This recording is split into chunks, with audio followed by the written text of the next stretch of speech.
जय माता दी दोस्तों, शिव शक्ति यूट्यूब चैनल में आप लोगों का हार्दिक स्वागत है। मैं आशा करती हूँ आप लोग अच्छे होंगे, खुश होंगे, खुशहाल होंगे और सभी के घर में माता रानी की मेहर होगी। तो दोस्तों, आज हम बात करने जा रहे हैं कि जब हम लगातार जब हम किसी मंत्र का जाप करते हैं, मंत्र का जाप मान लो या कोई हनुमान चालीसा हम पढ़ रहे हैं या कोई गुरु मंत्र है या आपने ही कोई मंत्र लिया, जैसे ओम नमः शिवाय हो गया, बहुत से मंत्र है, माता काली का मंत्र हो गया, माता काली के छोटे छोटे बहुत से मंत्र है, बीज मंत्र हो गए, कोई भी मंत्र हो गया। जब हम उन्हें लगातार 1.5 घंटे हम उस मंत्र का जाप करते, लगातार मतलब 1.5-2 घंटे हम उस मंत्र का सुबह शाम जब हम उसका जाप करते हैं तो आपको क्या प्राप्त होता है, तो आपको क्या मिलता है। जब हम आप सब जानते हैं कि हम माता काली की सेवा कर रहे हैं, माँ भगवती की सेवा में हमने अपने आप को समर्पित कर दिया, तो हम किसी न किसी मंत्र का या चालीसा का हम पाठ करते हैं। अगर हम मंत्र का लगातार जाप कर रहे हैं तो हमें कौन कौन से वो अनुभव है वो उस मंत्र के जाप करने के बाद हमें होने लगते हैं। ठीक है, सबसे पहले हम लगातार मतलब कि आपने सुबह एक टाइम बांधा कि मंत्र जाप करना है, हमने सुबह 21 माला की, शाम को भी 21 माला की, 21 की, 31 की, ओम क्रीम कालिकाय नमः, बहुत से मंत्र हैं माँ भगवती के,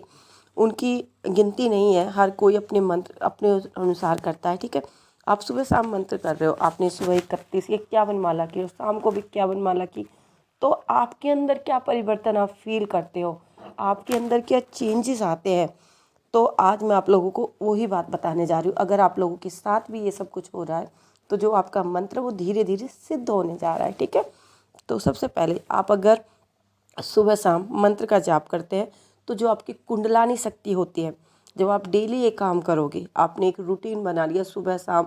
तो एक नहीं, 21 दिन नहीं, 11 दिन नहीं, 41 दिन नहीं, धीरे धीरे जो आपकी कुंडलानी शक्ति होती है वो धीरे धीरे जागृत होना शुरू हो जाती है जब आप लगातार किसी मंत्र का जाप करने लग जाते हो। पहला ये काम। दूसरा होता है कि जब हम किसी मंत्र का लगातार जाप कर रहे हैं, ओम क्रीम कालिकाय नमः, ओम नमः शिवाय या जय श्री राम, कुछ भी मान लो, छोटा सा ही मंत्र ले लेते हैं, जैसे जय श्री राम बोल देते हैं, तो हम इस मंत्र का कंटिन्यू जाप कर रहे हैं तो हमारा क्या होगा, पहले तो कुंडलानी शक्ति जागृत होने शुरू हो जाएगी। दूसरा होता है हमारा मन स्थिर हो जाना, क्योंकि जब हम पहले दिन किसी कार्य को शुरू करते हैं, माना कि आपने पहले दिन पूजा शुरू की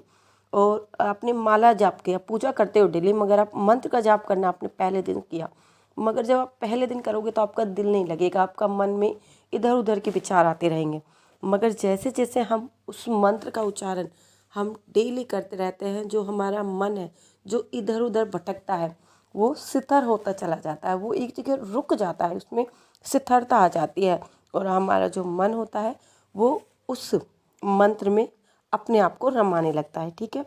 तीसरा हमारे साथ क्या होता है, जब हम किसी मंत्र को कंटिन्यू पढ़ते हैं या कंटिन्यू हम उस मंत्र को करते हैं तो हमारी वाणी सिद्ध होने लगती है। वाणी सिद्ध होने का मतलब जैसे कि हमारे मुंह से कुछ चीज़ निकली और वो सत्य हो गई।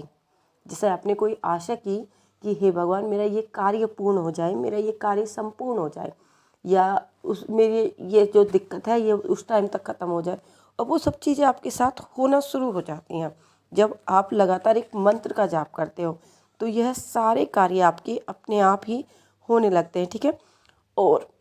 जब आप लगातार किसी मंत्र का जाप करते हो तो जो देवीय तत्व है, कोई जो देवी कृपा, जैसे माता काली की होगी, माँ भगवती की होगी, वो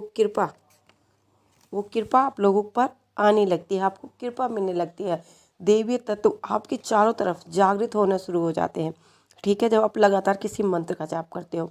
अगला है कि देव आपको सपने में, आपने जिस भी मंत्र का आप जाप कर रहे हो, माना कि आपने माँ भगवती का कोई मंत्र लिया या बालाजी महाराज का कोई मंत्र लिया, वो मंथानु ये वाला मंत्र है ना, वो वाला मंत्र आप ले रहे हो, या आप कोई भी मंत्र आप ले रहे हो, आप उसका निरंतर जाप कर रहे हो, तो आपको सपने के माध्यम से, आपको जिस भी आप देव की, इष्ट देव की अपने की पूजा कर रहे हो, उसके दर्शन आपको सपने के माध्यम से होना शुरू हो जाता है। अगर सपने के माध्यम से वो दर्शन हो रहे हैं तो आपका जो मंत्र है वो सिद्धि की तरफ जा रहा है। ठीक है, आपका जो ओरा होता है, हमारा जो ओरा होता है, जब हम निरंतर किसी कार्य को, ये तो मंत्र जाप है, मगर आप जब किसी निरंतर आपने एक कार्य ले लिया कि मुझे ये कार्य करना ही करना है,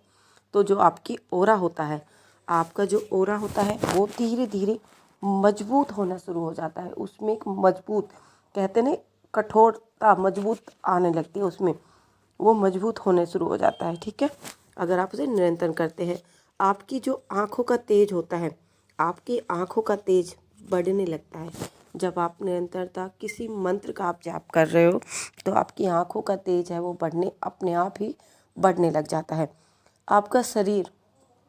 आपको शरीर जैसे जैसे आप मंत्र जाप करते हो, शुरुआत में आपको ऐसा लगता है कि शरीर कितना हैवी हो रहा है, भारीपन सा फील करते हो, मगर जैसे जैसे आप उसको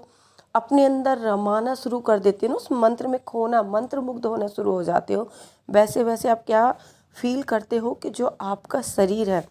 वो बिल्कुल हल्का होता चला जाता है, वो उसमें हल्कापन आना शुरू हो जाता है।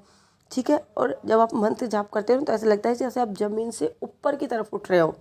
आपने पूरा ध्यान उस मंत्र की तरफ लगाया हुआ है, तो आपको ऐसा फील होगा कि हम ज़मीन से ऊपर की तरफ जा रहे हैं। तो ये सब क्यों होता है? जो हमारे उस मंत्र की जो हमें शक्ति जागृत हुई है, उससे जो हमें दैवी शक्ति मिली है, उसी के कारण हमारे साथ ये सारे अनुभव हमें महसूस होते हैं, हमें पता चलते हैं। ठीक है, ये उन्हीं के कारण होता है।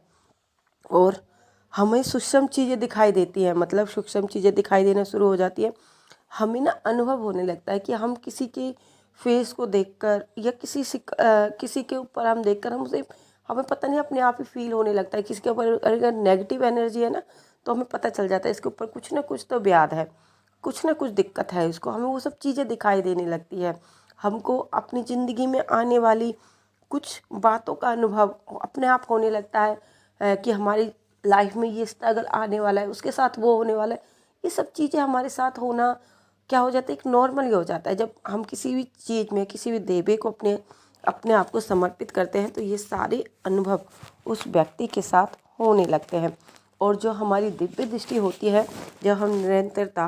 किसी मंत्र का जाप करते रहते हैं, जैसे हमने कोई मंत्र ले लिया और हम उसे कंटिन्यू पढ़े जा रहे, तो हमारी जो दिव्य दृष्टि होती है, क्योंकि जब हम मंत्र जाप करते हैं तो हम अपने आँखों को, अपने शरीर को पूर्ण रूप से अपने इष्ट को सौंप देते हैं, उसको सौंपते हुए हम वो कार्य करते हैं। और जितना ज़्यादा हम मंत्र जाप करते हैं, जितनी ज़्यादा हम मंत्र जाप करेंगे, जितनी ज़्यादा माला करेंगे, उतनी ज़्यादा ही हम अपने इष्ट को, अपनी माँ भगवती को प्रसन्न करते जाते हैं। माँ खुश होती चली जाती है, और जब माँ भगवती हमसे प्रसन्न होती है, हमसे खुश होती है, तो उनकी हम पे जो कृपा है वो उसकी जो वो ज़्यादा होती चली जाती है। तो दोस्तों, आज के लिए इतना ही। उम्मीद करती हूँ जो जानकारी मैंने आपको दी है आपको अच्छी लगी होगी। अगर आप पहली बार मेरे चैनल पे हो तो प्लीज़ मेरे चैनल को लाइक शेयर सब्सक्राइब करना ना भूलें, और बेल आइकन को ज़रूर प्रेस करें, जिससे कि मैं कोई भी नई वीडियो डालूँ तो उसका नोटिफिकेशन आप लोगों को सबसे पहले मिल सके। जय माता दी दोस्तों, जय माता दी।